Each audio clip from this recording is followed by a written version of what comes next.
Yo, yo, yo, I'm back. I'm back for a Sunday session.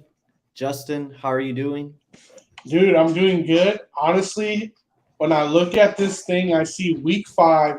How the hell did we go through 5 weeks of NFL already? It's going by so fast and like a blur. I can't We believe we're like 13 weeks out and we're gonna start the playoffs. It's gonna be here before we know it. I year almost love it and hate it at the same time. year is flying by.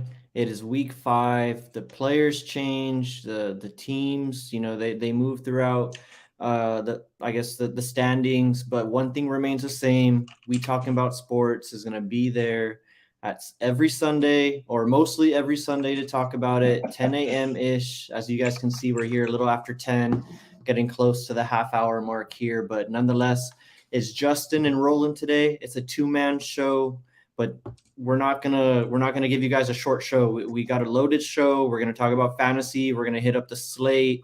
We're even gonna talk a little bit about what happened on Thursday. Unfortunately, that might be the shortest part of the show because, quite frankly, there's just not a lot to talk about on Thursday. But Justin, just before we get into what happened on Thursday, we did have a college slate. You guys had the college football show.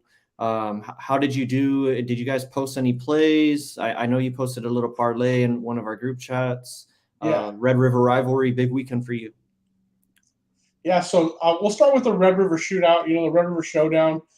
49-0, gave them the donut. That's a big thing for Texas. It's a big thing for recruiting. A lot of the Texas players that were freshmen started writing on Twitter like, oh, this game was everything y'all said it was going to be. I can't wait to do it again. The best recruiting is when you get your own talent, your own football players to recruit. So that was awesome. As far as the picks from the pod, last week we went 5-0. This week I went 2-1. So we're 7-1 for the 2 weeks that we've given out ranked picks. We're giving out the picks based on the ranked games for the week. Next week we'll have some more ranked games to give out. So if y'all looking at that, college slate is hot right now. We're in the thick of it with college football. So it's a lot of fun. Hell yeah. And the one thing that I've noticed about college more so than the NFL is I think it's a little bit, I don't want to use the word easy, but you can find some discrepancies or some Yes. mismatches, especially in the lines. Like yesterday, for example, I took Buffalo against Bowling Green. It was like a pick'em game pretty much, and Buffalo won by 40. It was like a complete mismatch.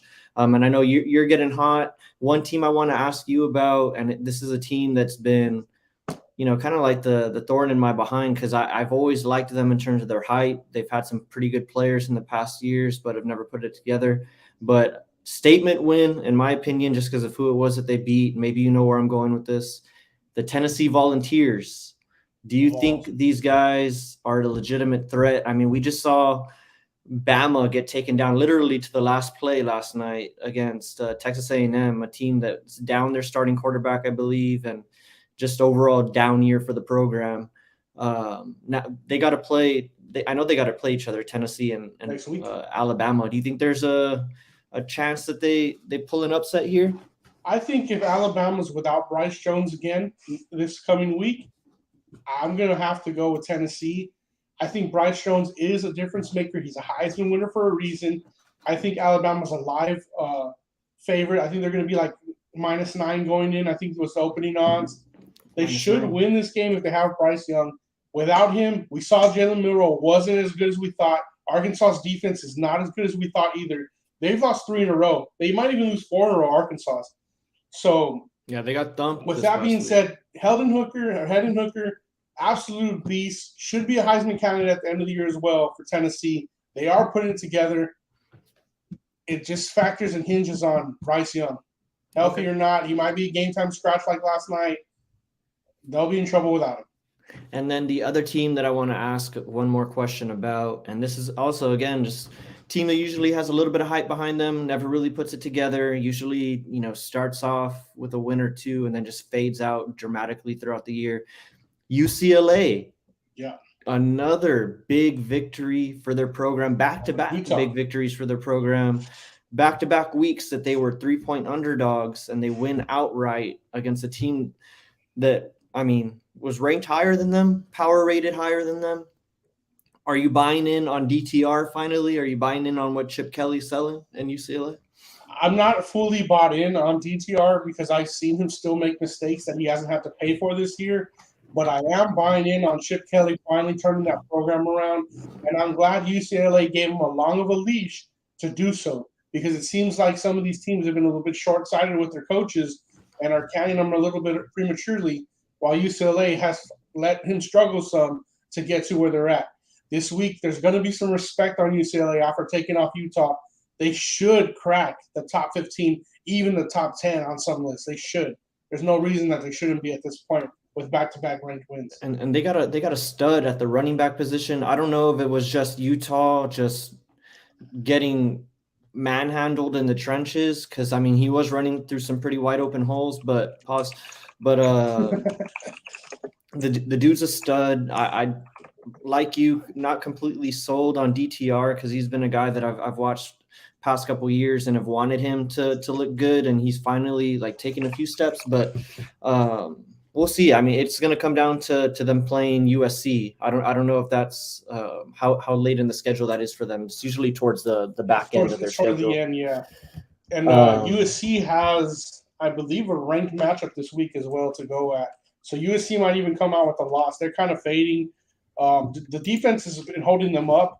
I know a lot of people don't like their defense, but they haven't given up more than 14 points this past 2 weeks. So there we go. All right. Well, that's a little college talk. I know you guys got the college football show going. I really like it. Like you said, you've been on fire giving out those ranked picks, and we got some more monster matchups going on down the rest of the season. So without further ado, let's get into the NFL. Let's talk a little bit about Thursday night football. The spread was -3.5 over under 42. Didn't even get close to that. Colts versus Broncos, 12-9 final. That it took them overtime to get to this decision. 12-9, no touchdowns scored. I saw that cashed for some people that took that like plus 10,000, plus 20,000, large line.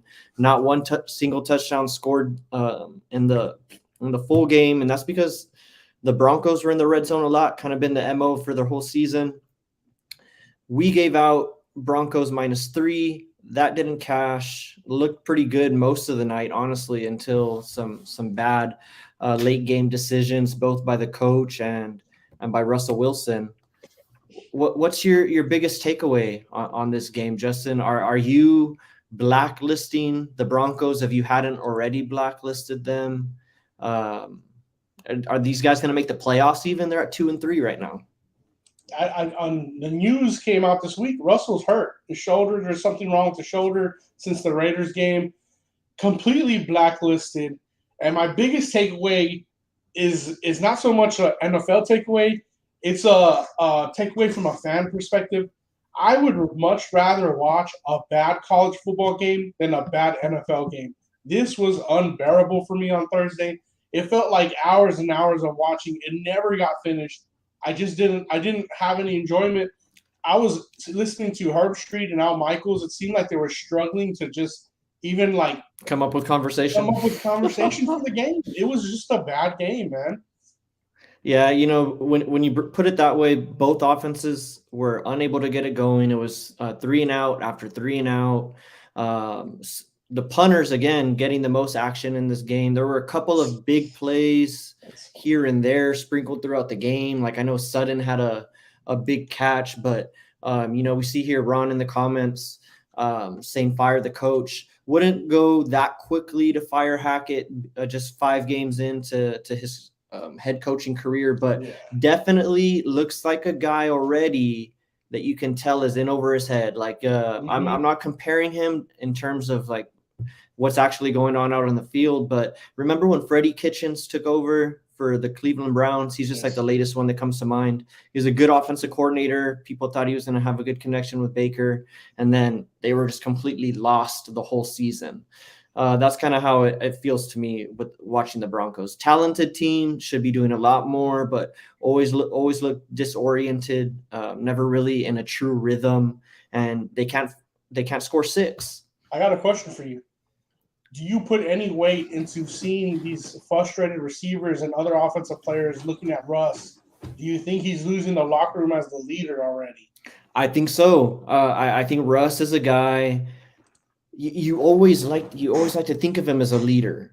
right? Yeah. You always, Quarterback has because to be the leader. he gives out that persona, right? That he's like the leader, he's like the CEO type guy, but he's also a guy that I've always thought he's just somebody that tries to say the right thing at the right time. Like I don't necessarily know it's all there for him. Like I'm honestly talking in terms of his locker room leadership. Again, not in the locker room. This is a complete guess. I don't know, but when he was, making his runs in Seattle, there were other alphas in that locker room. He was playing with Bobby Wagner his whole career. Yeah. He was playing with a guy like Richard Sherman, Yep. guys who, if there was ever anything going on in the locker room, they were probably the ones who were handling it. Russ was kind of like the golden boy type guy.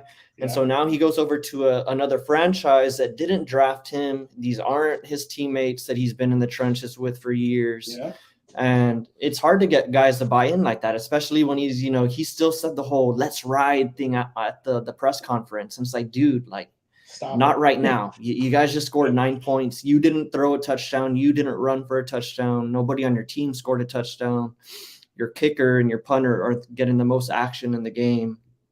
That's not the time. So that's kind of like when I see stuff like that and hear stuff like that, it just kind of makes me cringe a little bit. And I'm not, and that's because I liked the Broncos preseason. We go back to the AFC West podcast. I liked them out of all the changes that happened. They should beat teams on paper. They're a solid team. They're the best at moving it from 20 to 20. They just can't score. But the NFL's in a game of inches, and a game where so many teams are 8-9 or 7-10 now because of the 17 game schedule, a league of parity, this stuff matters. Yeah. So I'm out on the Broncos right now until they figure something out. Honestly, for me, Russ is a huge problem. He holds the ball way too long, but it's also on the coach too. Like I said, you can tell he's in over his head. That's just my inference just from watching it. It doesn't look like he's he's made too many questionable calls in these games that could have affected a win or a loss. Yeah, like that third down, like choosing to pass it when you could have just run. They don't have any timeouts. Just run the ball, kick a field goal, go up 6. They didn't score. The Colts won the game without scoring a touchdown. So I mean, why are you so nervous to take the points there? Like, why do you go for it? And then in overtime too, just take the points too. You're down 12-9. There's no need to do that. Just idiotic from the quarterback play to the coach. And, he's a guy too. Last thing I'll say on this, he's a guy that they brought over trying to get Aaron Rodgers. He got brought over in that whole where's Aaron Rodgers going to end up playing saga, when he was saying that he was going to play for the Packers. So everyone's trying to gear up, trying to get Aaron Rodgers, trying to make them like a viable spot. And they signed Hackett, Rodgers' former OC, trying to get him over. I heard somebody say the other day that the Aaron Rodgers' favorite thing about Hackett was that he was a funny guy and he made him laugh all the time. Like, not that he was like a genius or something like that. So, again. So they put themselves in the corner is what you're saying. Yeah. Still early in the season. Yeah, still early in the season. Maybe he turns it around, turns out to be the greatest coach that there ever was, but not looking good so far for Hackett. Thursday night's not looking good, Roland. Next week we got Bears and the Commanders, so it's just Thursday nights is not looking like football night right now. And they'll score a touchdown. That's the sad thing about this. The Bears and Commanders, they'll find a way to suck themselves to a touchdown somewhere or another. But that was Thursday Night Football. We talked a little bit longer about that than I thought we would, but I think it was mainly because we were just airing out our grievances. That's all it was with the Broncos. Because again, like you said, team on paper, you would think they would come through for you, especially a -3 spread against the Colts, who looked even worse than the Broncos. But neither here nor there. Hindsight 2020. Let's get in to Week 5. The reason why we're really all here today. Look at this slate. It started right now. We got a London game. Started at 8:30. I think the Packers are up, the last that I checked, in the third quarter. 20-13. 20-13. There you go. So they're up by 7. I think they were 8-point favorites. They closed -8. So right now the Giants have a chance to cover. They just got the ball back right now. So about to start a drive at the end of the third quarter. Anything here on this slate that pops out to you, obviously, other than our Cowboys playing the Rams in a big matchup here this afternoon? On The Bills, they pop out to me. I think they're 14-point favorites going into this game. I don't think the Bills, with what they have healthy, should be 14-point favorites against anybody at the moment. And then, of course, the Eagles and Cardinals. We'll just see if the Eagles are still for real. I think they are. They're showing it on both sides of the ball. So it's a good matchup for them. So it's a tougher test because if you look at the Eagles' past opponents, they're not beating people with a lot of winning seasons here. They're beating underdogs. They're beating people who are not so good at football. But Cardinals are just a little bit better. Still not the quality opponent that you want to see, but they're a little bit better. Yeah, and the Steelers, you said Bills and Steelers popped out to you. They beat them last year. Kind of a similar spot. It was the first game of the season. So yeah, that's a game that definitely sticks out. Another game that sticks out to me is the Sunday night game. Probably a little bit of a cop-out because it is a primetime game, but Bengals versus Ravens, big AFC North matchup here. I think the Ravens, the last that I checked, were 3.5-point favorites at home. The last time that I was on, I think it was this past Thursday when we were talking about the Ravens. I'm a little scared of taking their side now just because the defense is a little shaky. I know I aired out my grievances on the Bengals earlier in the year, but now I feel like you kind of have to account for John Harbaugh and some of his decision making. He's decision making, as he calls it. There's a difference between aggressive and reckless. You hear it all the time when these coaches are going for it on fourth down or they're choosing to go for 2-point conversions. And a lot of the times when they decide to make this, there's a lot of analytics that go into play. Every team has an analytics guy that's running numbers in the background saying, hey, if you go for it on fourth and you get it, the percentage of us winning goes up to 85% or something like that, right? Or whatever, just using a random number. But last week, what he did, it was just, it didn't make any sense at all. But I'm just saying all that to say that you have to account for Harbaugh now. So I'm interested to see how this game shakes out. If there's another late game situation that he has to come in and make a decision, I'm interested to see how that goes down. It's kind of well. Do you happen to know the stat? Because there's a stat rolling out there right now about the Ravens and the games they've played this year. They've led, like, I don't know if it was like 80% of the time in these games, and they're like 2-2 or something like that. I don't know if you're familiar with that stat. Let me see if I can pull something up. But I mean, to your point, they were up 17 on the Bills. They were up like 30 or something on the Dolphins, and they lose both of those games. I mean, to your point, I don't know the percentage of time that they were in the lead, but I'm pretty sure they were in the lead more than half of those games, for sure. I think it was like most of the third quarter they were in the lead for the Dolphins, and it kind of happened in the fourth.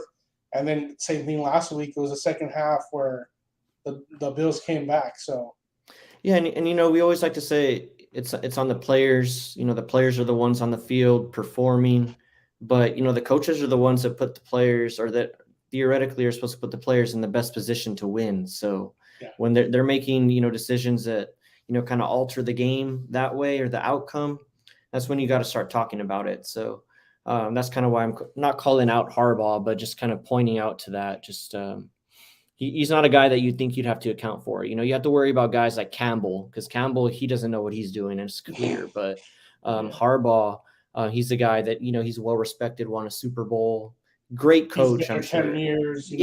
He's with the culture of that program. He needs to be making better decisions. Exactly. And with the whole, shift to, more aggression or aggressive play calling in the NFL, things kind of getting a little out of hand, but we'll see if there's any adjustments on the Ravens, or they just keep on shooting.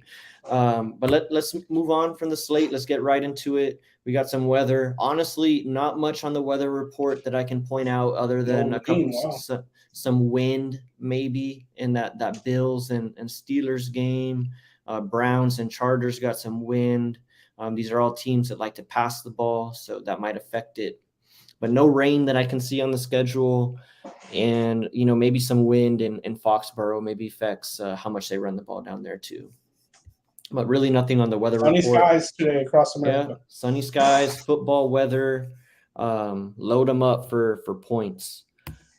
Let's get into the injury report, because this is carnage. Big injury report. This is carnage. This is the middle of the season. This is what it looks like in the NFL. No one makes it through clean. It's just a matter of, if you can mitigate the injuries and keep them to a manageable level.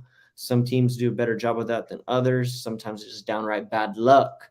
But the guy that I have pictured here, just going to lead it off with him, none other than Kyle Pitts. You might be asking, why are we showing him in his college jersey? He plays for the Falcons, but this guy was drafted number 4, number 3, I can't remember, but it was the highest that I remember a tight end being drafted in quite some time.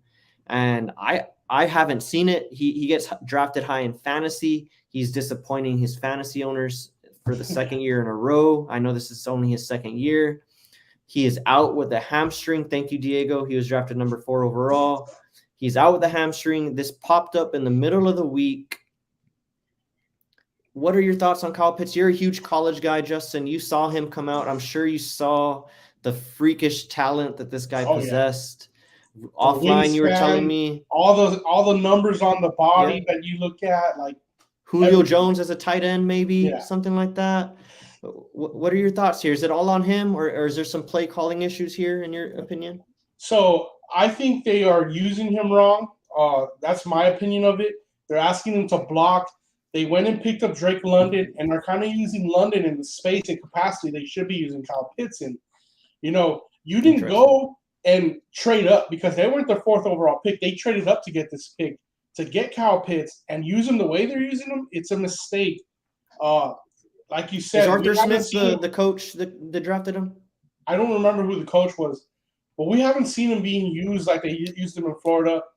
I don't know if that's the sort of thing that keeps a Kyle Pitts in Atlanta. That could be a reason for him to leave when his contract's up. Yeah. Because obviously the guy's gifted and talented, and they need to use him like he is.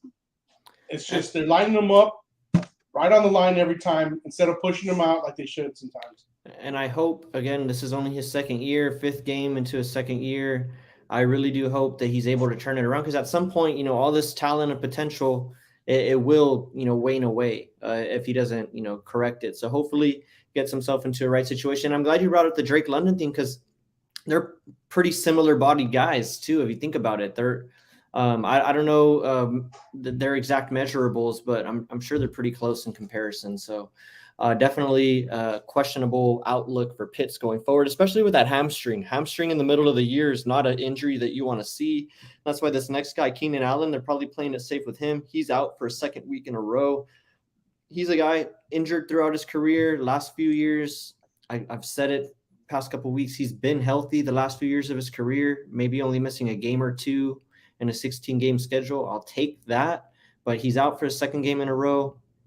Do you have any Keenan Allen on you, Justin? Or he's not rostered on either of my teams, so good deal. All right. Just some more note taking here. DeAndre Swift remains out. Another guy on the list, Michael Thomas. He's out with a foot injury, so that bumps up Olave. Michael Thomas, big disappointment. Also been out for a while. Comes back and is out for some more time. We got a question here from Gabe. Shout out, Gabe. Your question about Scary Terry. We're going to talk about him a little bit later, but if you want to look at this injury report, there's 2 pass catchers on the Commanders out this week. Jahan Dotson, who's been stealing some of his shine. He's out this week with a hammy. Logan Thomas also got ruled out this week, tight end with a calf injury. So you got to think Scary Terry and Curtis Samuel are both viable options in your lineup. And going off, that's a questionable call going off, but he could get you some value, I think, just out of, virtue of being bumped up in terms of target share without those guys having to worry about. Anything else on this injury report that you want to point out, Justin, in terms of ins or maybe a few guys that you see ruled out? Yeah, just for the Dolphins, both Tyreek and Waddle in. There was a lot of talk this week that both would be out, but they are now listed as in. Yep, big news, quad injury for Tyreek Hill, and I think Waddle had the groin. So a good deal for both of them. Tua, on the other hand, finally got the concussion designation. He's out.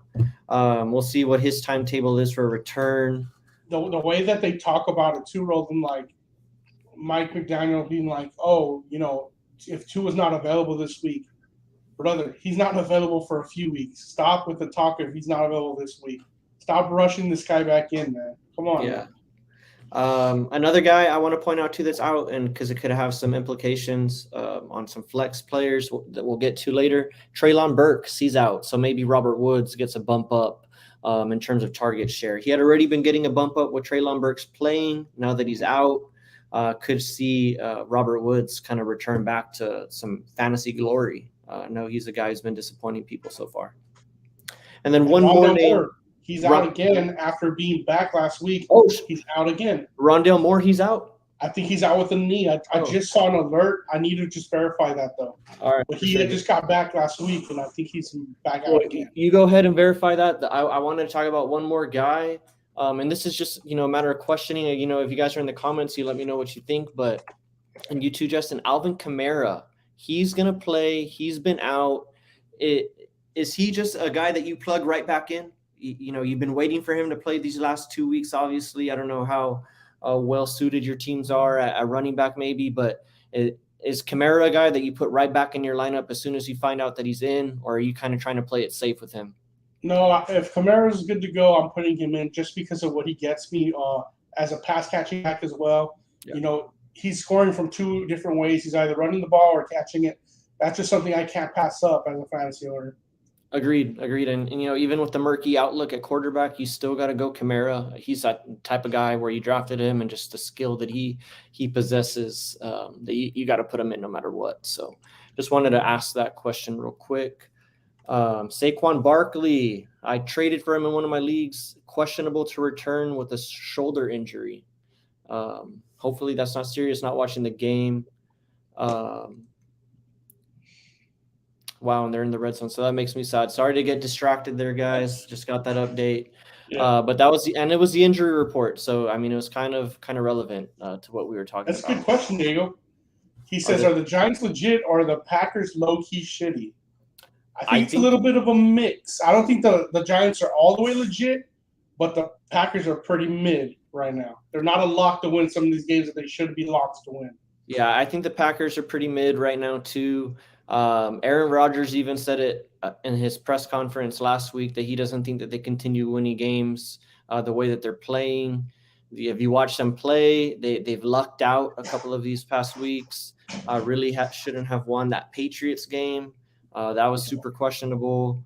And they haven't looked like the Packers of old. And all of this could have been resolved if they just would have kept Devontae Adams. Honestly, he masks a lot of problems that they had.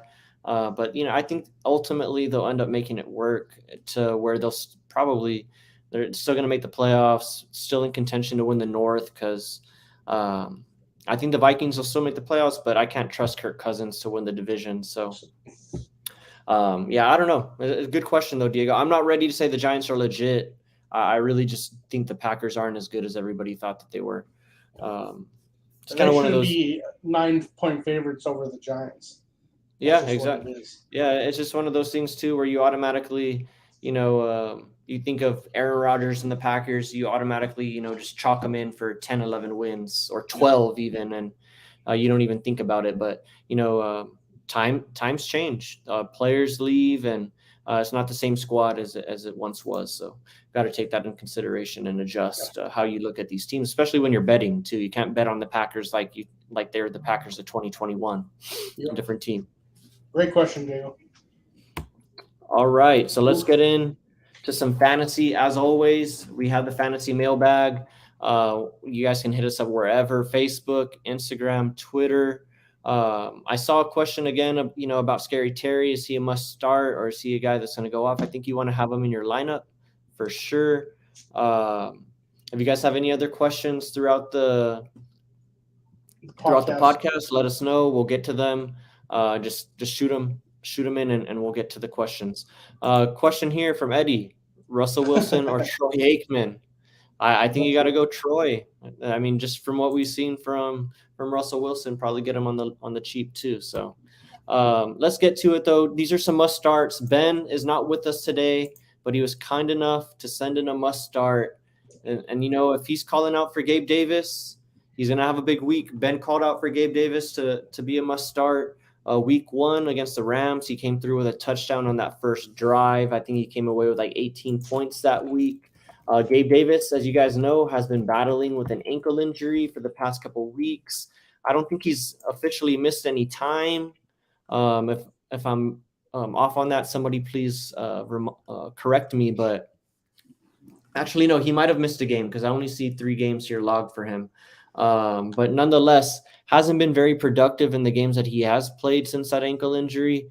3 catches off of 6 targets for 37 yards against the Dolphins, and then 1 catch for 13 yards last week against the Ravens in a victory 23-20. So Ben's calling for Gabe Davis to have a big week against the Jags. They're 14-point favorites against the Jags. The Jags have been pretty live. They've been in most of their games. Been pretty. Wait, now are they playing? I'm sorry, they're playing the Steelers. Excuse me, I'm getting confused. Playing the Steelers, 14-point favorites over the Steelers. Questionable pass defense so far for the Steelers. I'll pull up their stats right now. But do you like Gabe Davis in your lineup, Justin, or are you going another way here? Yeah, so for Gabe Davis, I don't know if I'd roster him at receiver 2, but if I needed a flex, I'd throw Gabe Davis in it for sure. Let me see. I'm going to pull up their receivers against the. Well, while you're pulling that up, I do want to talk about Chris Olave a little bit. I think that's a guy you got to put. The things put me in, let me spin. That's a guy you got to let spin right now. As Roland said in the injury report, Michael Thomas is out. Chris Olave, 21 receptions on the year, 335 yards with 1 touchdown. He's been targeting the red zone more than that. Unfortunately, he hasn't got it in the red zone. Him and Garrett Wilson are fighting for Rookie of the Year offensively right now. Those 2 guys, if you have them on your rosters, you got to let them spin right now. They are balling out. And I pulled up the stats. The Steelers have given up a touchdown to receiver every single game this year, multiple touchdown in one, and one a game the rest of the year. The yardage, they've given it up. So definitely an opportunity for Gabe Davis to step up. I like Olave as well. My start of the week is going to be Gerald Everett for the Chargers going up against the Browns. This is just a play on no Keenan Allen being there. I like Gerald Everett to step up.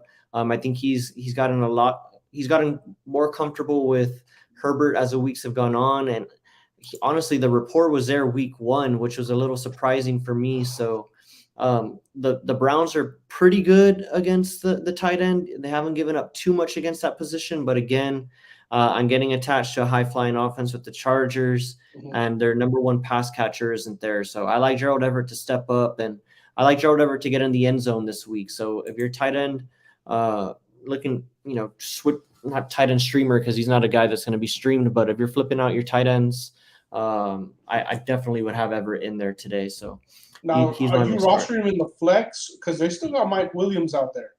Oh, he's a tight end, so it doesn't matter. Yeah, so I just got him in my tight end position, and I like Mike Williams too. Another guy who takes a step up with no Keenan Allen.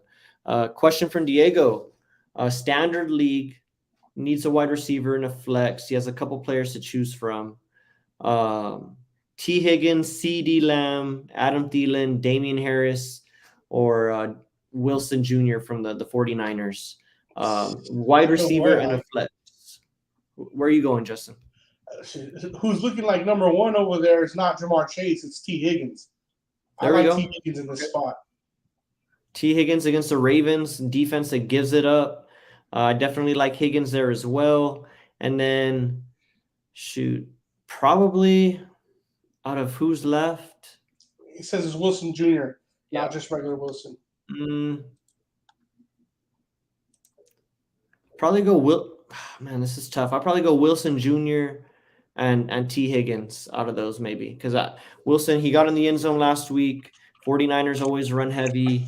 The Panthers, pretty good defense, but still think the 49ers, they'll have their way and Wilson will get in the end zone.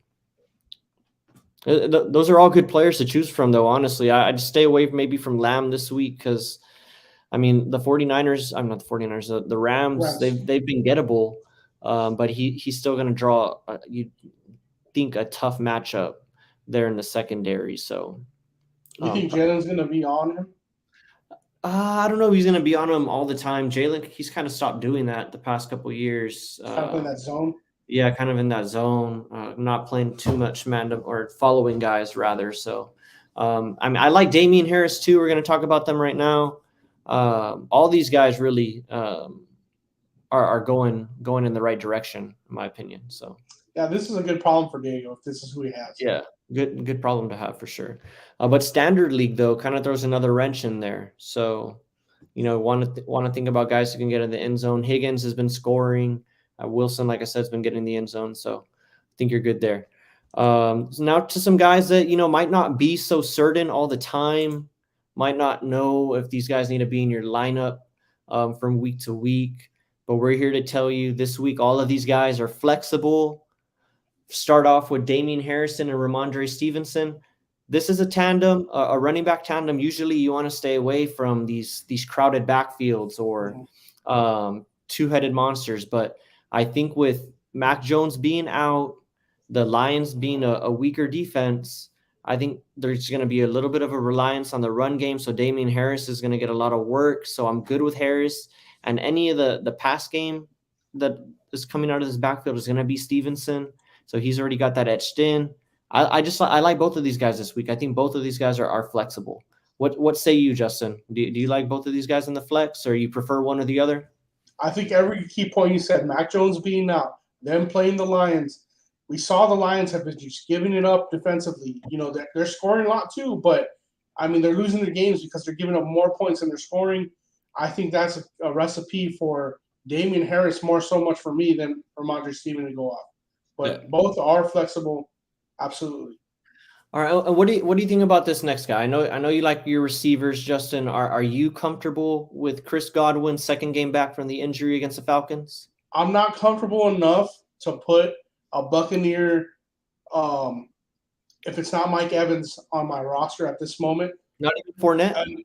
And not even Fournette. I would if I had to, like if there's a bye week, but at this moment I don't have that option to put him in. I have him on the bench. I just don't trust now with what we saw last week. Tom Brady's arm kind of got hurt a little bit, and shoulder injury. I'm worried about the Bucs having a little bit of a slump right now. That is very fair. The Bucs offense is not what it used to be. It's been under City. They kind of got out of their slump a little bit, I would say. Like they showed some life, I guess, against who was it? Against the last week? The Chiefs. They showed a little bit of life offensively there. I like Godwin. It's his second week back. He's a weapon for Tom Brady. If he's still strapping it up, I'm gonna throw one of his pass catchers in there. Mike Evans, Chris Godwin. And Chris Godwin's a guy operates out of the slot most of the time. And Tom Brady doesn't have his trusty tight ends anymore. So as long as Godwin is healthy and on the field, I think he's in for a healthy target share. He's going to walk away in PPR leagues. I want to say book it for a minimum of 5 catches today. So I like Godwin, man. And he has end zone potential this week too, although the end zone guy is without a doubt Mike Evans. But give me Chris Godwin, and more so too, because I like Godwin. I've drafted him for a couple of years, not this year though, but I've had him in the past, had some good years with him. And just want to see him healthy again because he had a tragic injury last year. Third guy, we're asked about him last week. I X'd him out of my fantasy leagues, or my fantasy rosters this year. Didn't draft him at all, but I like Scary Terry this week. No Dotson. Dotson has been stealing some of the shine, and I mean, the Commanders' offense has been decent, but I didn't think they were an offense that can support multiple receivers. So as soon as you knock out Dotson, who is taking a lot of target share, you got to think someone's going to step up. And I think Samuel or Scary Terry are viable, but I'm going with Scary Terry here. I like him in the flex this week. I see you nodding your head. Are you in agreement? I'm in agreement there because when you look at the two, Curtis Samuel's a little bit older. Scary Terry seems to be that guy. If you have to roster one of the two, you're going to roster Scary Terry over Curtis Samuel. Yeah. And like you mentioned, Dotson being out, Carson Wentz is going to be looking at number 17 a little more today. And they got a good matchup against the Titans. The Titans secondary is notorious over the past few years for not being very good. I want to say they've given up a touchdown in every game except last week to the wide receiver position because they played the Raiders, who have not gotten it together on offense yet. Trying to pull up their stats here. Excuse my camera real quick. 1 touchdown, 3 touchdowns against the Bills. Oh, wait. Yep.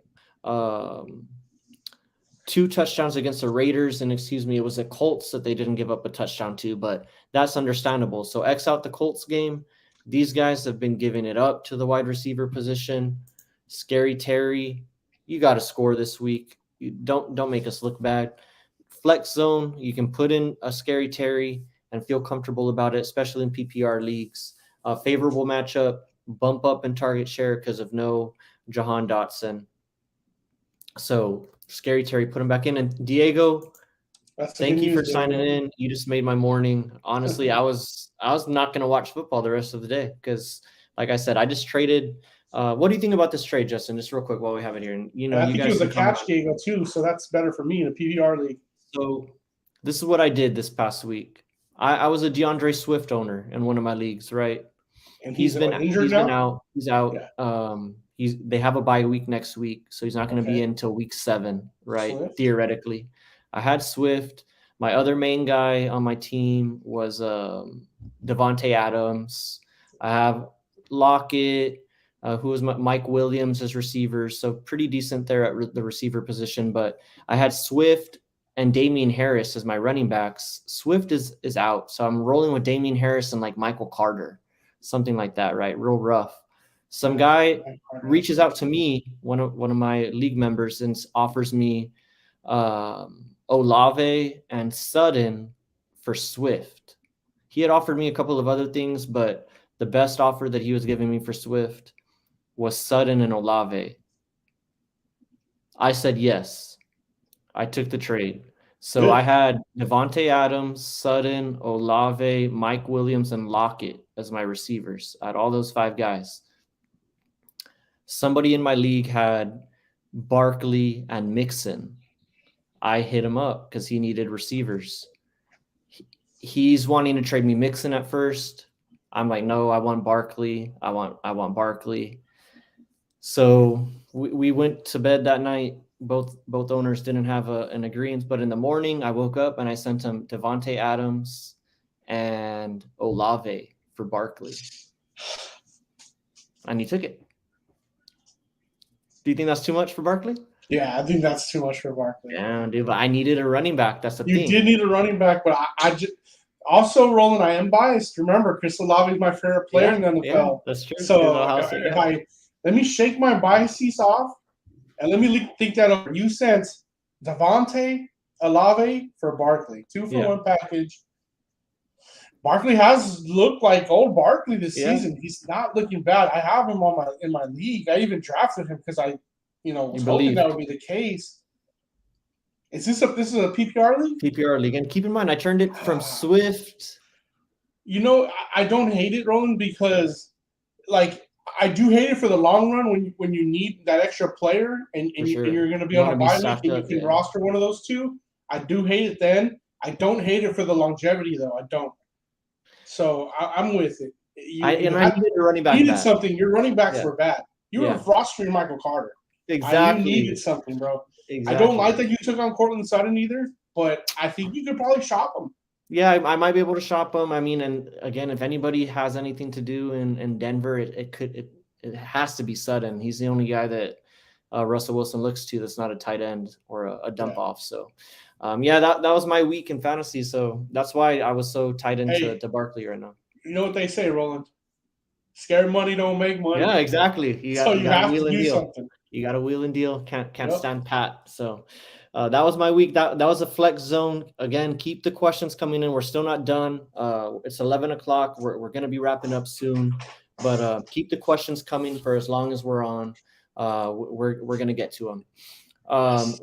So we always do our weekly picks. A little bit different format this year where we are throwing in some totals. I know Ben has the total today, but for the most part, it's going to be 3 picks a week. Ron's 3 picks this week are Dolphins -3, 49ers -6.5, and the Eagles -5. Dolphins -3 versus the Jets. No Tua, but we're still comfortable enough to put them on the board here. Teddy Bridgewater, he's going to play it safe. You got to think if Tua's in, this is at least a 6-point spread, and this is on the road against the Jets.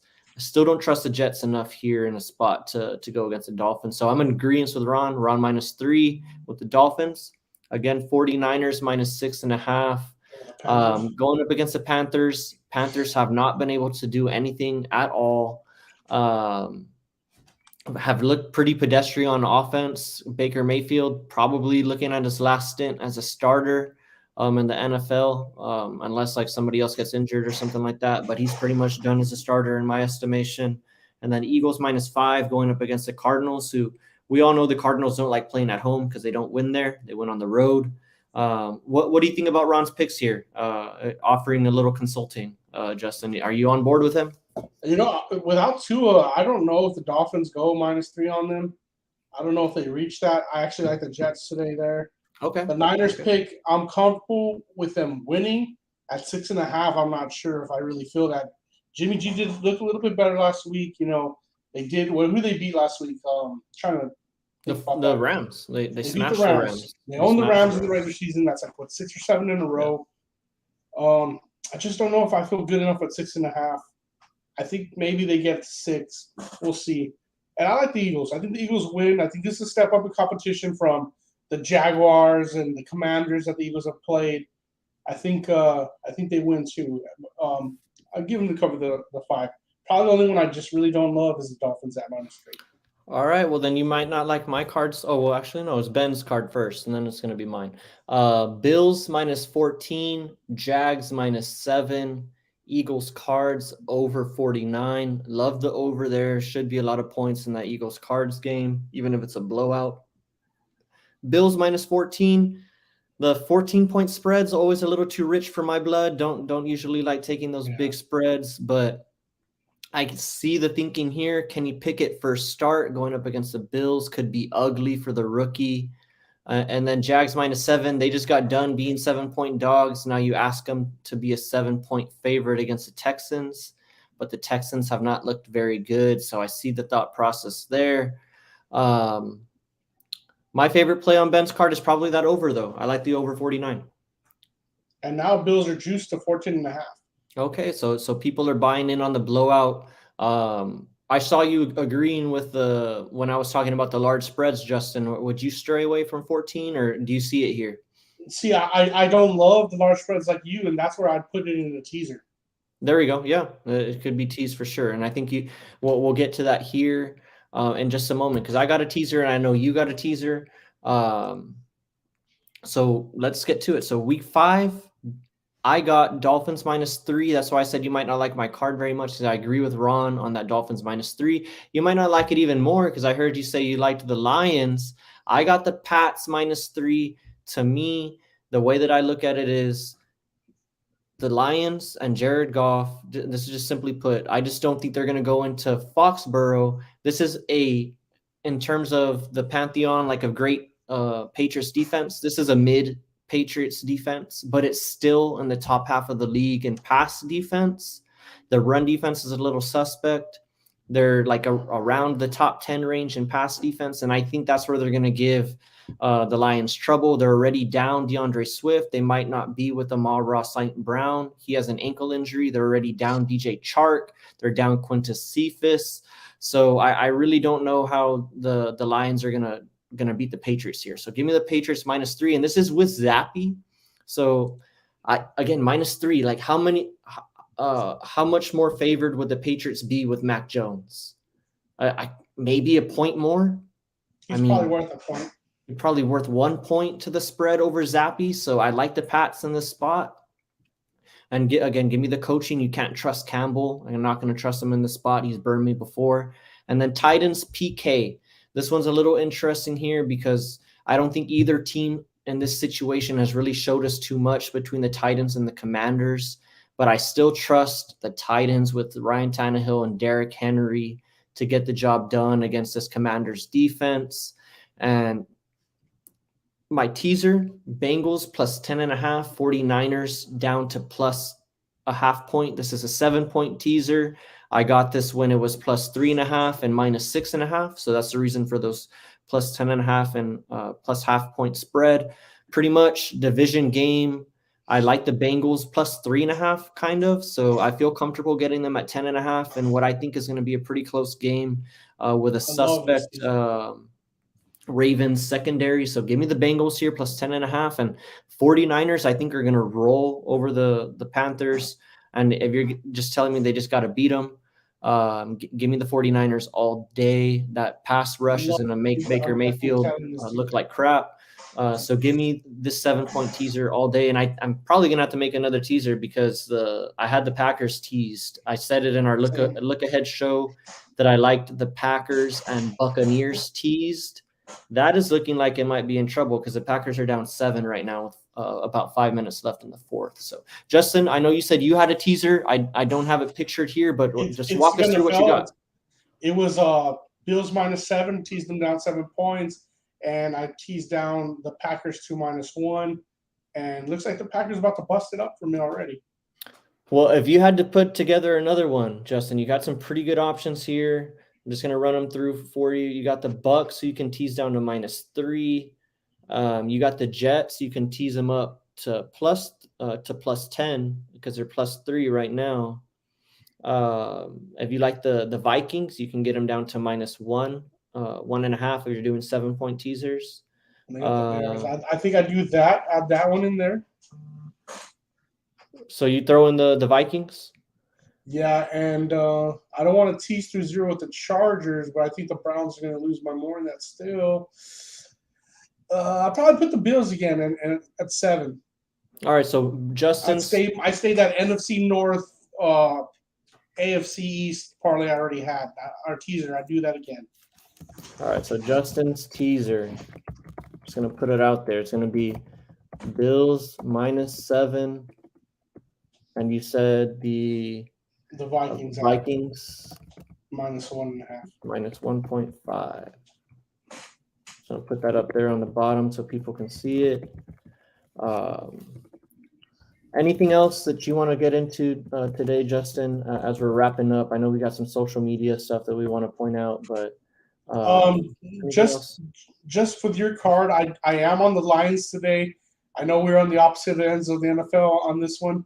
And for me, you said all these players are out. They went to Hawkinson a lot last week. I kind of expect that to happen again, not in the same manner where he's scoring 40 points fantasy-wise, but to be utilized. The Lions have lost the first game by 3. They won their second game, and then they've lost by 4 and 3 collectively. I just feel it's a momentum swing for them. I feel like the Patriots are down with Mac Jones. I don't think Zappi's the guy. He didn't look terrible, but I just don't think he's enough to win you the game. I know conventionally you say Lions, it makes no sense for them to go to Foxborough and pull out a win. It's just a conventional way to think. I just think the Lions are going to find themselves into a win today. They're going to stumble themselves into a win. Well, I partially hope you're correct because we do, if you remember, we have a Lions future. We took their over 6.5 wins, not looking good, and that's because they've been live in every game pretty much. Yeah. And they haven't been able to pull it across the finish line for us. So we can do a little pod bet for that one. I'll take a shot if I'm wrong. Maybe you take a shot if you're. We can do that. We can do that for sure. I'm down with that. And I think this is Ron. I'm not sure who the Facebook user is. Cowboys, a good teaser piece. I agree. They're at plus 5.5 right now. If you're doing a 6, 7, or 10-point teaser, I think they're live in all of those. I just have had this taste in my mouth or this thought in my head that they're going to get blown out by the Rams, but I don't think the Rams are blowing anybody out. That's the other side to that. I just maybe I'm still not giving Cooper Rush the respect that he deserves, but do you like us to stay within the 12 points if he was going to do a 7-point teaser? Everything has shown me that the Rams, they're not scoring the way they were last year. I would like us to stay within that. What is it, 5.5? So what does the teaser come down to? Plus what, 12? Plus 12.5. Yeah, I like that. There we go. So teaser piece, Ron. Cowboys, a fair teaser piece. Like we said, we got the Bengals as a piece, the 49ers as a piece, the the Bills as a piece, and the Vikings, all viable teaser pieces. If you guys are having trouble with the spread, always look to teasers. And, there's some good value that you can find there. So definitely not all on the spread or the over under. There are a lot of options when betting NFL. Always good to look to see what you have, and always pay attention to if there's some teasers that push and there's some teasers that lose on ties. So I would always say, if you have the ability to choose push on your teaser option, I would go that route. It's a little bit safer, but there are some that are just automatic losses on ties. So would want to keep that in mind when filling these out. All right, let's get to it. We got our social media. We Talking Sports. Justin, you're our social media guru. You've been killing it on social media lately with these reels and these streams.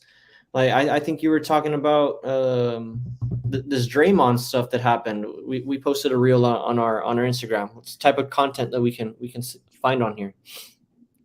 Yeah, so me and Ron have been kind of like, he's posting our original content more. So he'll be clipping parts of our show, especially stuff that we get right, or picks that we do. He posts them on there. I've kind of been more of like making little edits. We did this Draymond one that was kind of funny. Ron came up with the idea of, we add Joe Rogan, commentating on the knockout of Jordan Poole. It did really well on our Facebook Reels department. I think it's somewhere around like 4K watched already. So nice. It's growing. Driving traffic for sure. That's good stuff there. That's We Talking Sports 1 on Instagram. That's pictured up here on the screen for those of you guys who've been with us this morning. And thank you to everybody that has been with us this whole time. But We Talking Sports 1, that's WeTalkN Sports 1. And that's how to spell it out there. There's some people that have similar names to us. And then always on Facebook, We Talking About Sports, at We Talking Sports 1, spelled the same way. And that's where you guys can find us. We're on Twitter too, but definitely most active on Instagram and Facebook. That's where we're going to post all of our live podcasts, all of our recorded podcasts, and the reels that Ron and Justin come up with, and any content related to the podcast. And, if I'm not mistaken, I've been seeing, I'm going to change the topic real quick before we sign off, but I've been seeing some UFC 280 talk. Is UFC 280 coming up soon? Are we coming up on that pay-per-view? I think we're about 13 days out. I think it's the 22nd that it occurs.